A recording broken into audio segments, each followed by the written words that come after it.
Governor general Lord ক্যানিংয়ের আমলে eastern Bengal railway কোম্পানির উদ্যোগে 1862 সালে প্রতিষ্ঠিত হয় দক্ষিণ চব্বিশ পরগনার ক্যানিং রেলওয়ে স্টেশন। আজ থেকে প্রায় 164 বছর আগে ব্রিটিশদের তৈরি এই স্টেশন শুধু একটি রেল স্টেশন নয়, এটি ক্যানিংয়ের ইতিহাস ও ঐতিহ্যের এক গুরুত্বপূর্ণ সাক্ষী। সম্প্রতি স্টেশনের পাশে নতুন কাজের জন্য মাটি খোঁড়ার সময় বেরিয়ে আসে ব্রিটিশ আমলের পুরনো রেল লাইন ও রেলপাত। এত বছর মাটির নিচে চাপা পড়ে থাকার পর সেইগুলো অনেকটাই ক্ষত অবস্থায় পাওয়া গেছে।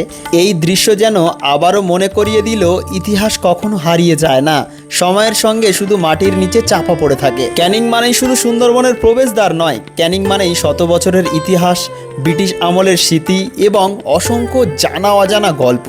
হয়তো এই শহরের মাটির নিচে এখনো লুকিয়ে আছে আরও অনেক ঐতিহাসিক নির্দেশনা, যা একদিন আমাদের সামনে নতুন ইতিহাস তুলে ধরবে। ভাবুন তো, এই রেল লাইনের উপর দিয়ে হয়তো একটা সময় ছুটে চলতো বাষ্পচালিত ট্রেন।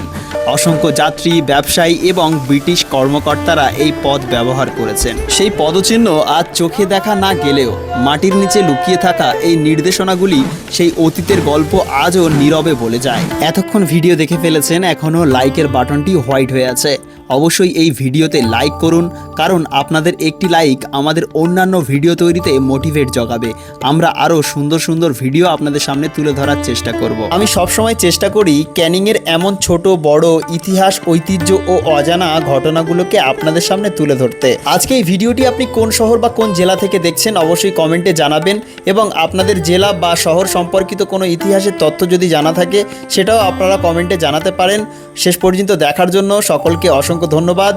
দেখা হচ্ছে নেক্সট টাইম, নেক্সট আরেকটা নতুন ভিডিওতে।